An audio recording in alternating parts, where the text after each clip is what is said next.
Hello and welcome to iQuanta's YouTube channel. So the final uh, verdict is here. You have tried really hard, worked for and studied for months, day in and night out. So basically, you have done a lot, and you have done all the. You might be in slot 1 or slot 2 or slot 3, और इन सबको मिला जुला के आपने exam तो दे दिया है. अब बस एक ही दिमाग में बात चल रही है कि आखिर रिजल्ट कैसा आने वाला है, नॉर्मलाइजेशन क्या होता है. तो this the agenda of this video is not just to kind of motivate you for CAT. No, not really. The agenda is to show the real picture based on what we have analyzed statistically. So let's go about that. There'll be three major things in this video. One is paper pattern, second is difficulty level, third is score versus percentile. The first thing is something which all of you already know, but let's go through it for the sake of a proper chronology. Section a number of questions. The only change in this year was that DILR had 22 questions. ये सवाल बहुत लोग दिमाग पहले भी आ रहा था जब IM ने अपना मॉडल पेपर निकाला था, IM कैलकाटा ने, तो वहाँ 22 सवाल थे DILR के. आखिर वही हुआ. इससे फर्क पड़ेगा क्या, देखते हैं. तो स्लॉट 1 का जो भी लोगों ने, हमारे स्टूडेंट्स ने दिया है एग्जाम, कुछ हमारे फैकल्टी मेंबर्स ने, कलीग्स ने भी दिया है मेरे exam. So I talk to different people and come to certain conclusion, and this conclusion is purely statistical and intuitive at the same time. So in VARC, 24 questions were there, out of which 2 were theta. And which were those?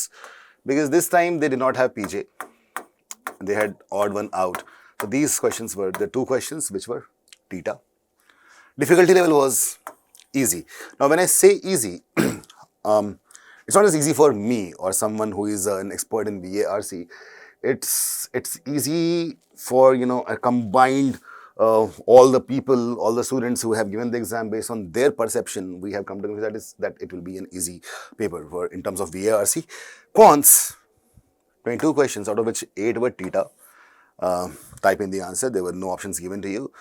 In this case, it was moderate. Moderate because why it was moderate? Some people will say no, it was easy. Some will say no, it was difficult. I think it is moderate. The reason is simple. It was not because of the kind of questions or type of question, type of concepts used. It was moderate for a very simple reason, because a lot of people, they would not have been able to walk through the entire questions.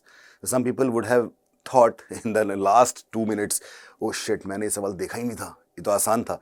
तो इस कारण से ultimately moderate level चला जाता है कि because see, nothing big happens if things become very easy or very difficult. I'll come to that also, why that happens.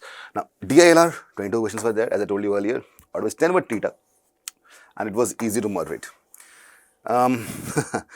DILR is normally considered the most difficult section in entire CAT, but this time in slot 1, it was easy to moderate. Overall, I would say slot 1 was easy to moderate. Easy to moderate. Not exactly moderate, but easy to moderate.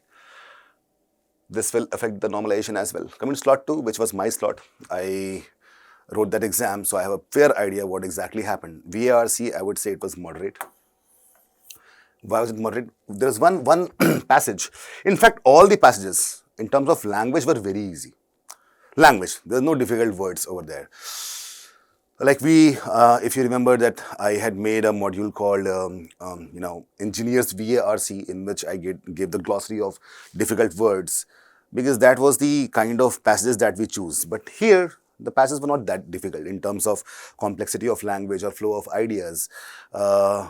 In terms of questions, they could have done certain things, because there are a lot of questions which were from critical reasoning side. Most likely, least likely, if this was true, if that was true, and a lot of inference was there. There was one passage in which questions were direct data based, which could be easy. So that is why I say the problem is that out of all those passages, were you able to decide on which one has to be chosen first, right? And barring one passage, other passages in terms of question making, I would say 50% of questions were from moderate to difficult level, and 2 were easy. That is why overall it was moderate. Well, now, and also the odd one out, which was theta here. So odd one out was not just odd one out based on the flow of ideas or chronology. It was majorly because you could actually form a para jumble over there, and you would find one sentence that was not coherent. So like solving odd one out has got different ways. One is people say ठीक है आपने parajumble बना लिया, बन पा रहा है, ठीक है, नहीं बन पा रहा तो वो ऑड वन आउट हो गया, कोई एक स्टेटमेंट। या फिर कोई ऐसा स्टेटमेंट है, चार चीज़ें बात कर रही हैं एक के बारे में, एक कुछ और बात कर रहा है, that is easy, right. Then chronological sequence भी होता है कि इसके बाद ये होना चाहिए, फिर ये होना चाहिए, फिर ये होना चाहिए। So this time, and I would find the most difficult was basically for the odd one out that is para-jumble based. Para-jumble चला गया, but odd one out para-jumble के फॉर्म में ही एक तरह से आ गया था हमारे सामने. Well, that is moderate. Quants 22 questions out of 8 were theta. It was moderate again. Well, there were some questions which were easy. There were some questions which were solvable, but given the time constraint, people might find it difficult. The algebraic questions, even if you have practiced a lot of algebra, in the real CAT, people tend to focus on arithmetic, the things which do not have those great, complex symbols. They do not love that modulus symbol and all that stuff. इसी कारण से ये moderate होगा quant का. लोग बोलते रहेंगे easy है, हालांकि मैंने भी easy बोला था, but that was something, easy because there are a lot of easy questions over there. But paper as a whole was not easy. It was moderate. Not difficult also. It was moderate because if someone had their eyes and minds open and if they could walk through all 22 questions one by one, let's say in 20 seconds each, they would be able to identify 10 questions which were highly doable. Well, that makes it moderate. DILR was easy to moderate. I'll tell you why. There's a question which was kind of Sudoku based. You had to fill in numbers from 1 to 10 in different rows and columns with different conditions. So ideally you would have taken 3 to 4 iterations to come to the proper conclusion that what is there. And that question, which looked very easy, had one catch. The catch was 2 grids, basically 2 grids were not solvable. Like you cannot determine the values in two grids. I think it was in row 2 and column 2 and row 3 and column 3, which was interchangeable. Okay, having said that, if you look at the questions of that set, there are 2 questions which give you enough idea that there might be some grades which are not determinable. So that was the catch over there. Probably some people got it, some did not get it. Anyways, and then there was a question of routes and networks in which there was an architecture plan about a township, not township, but kind of township only, a small township. There were lakes, there were paths, pathways and exit entry points. People had to walk around it, minimum distance, maximum distance, all that stuff was there.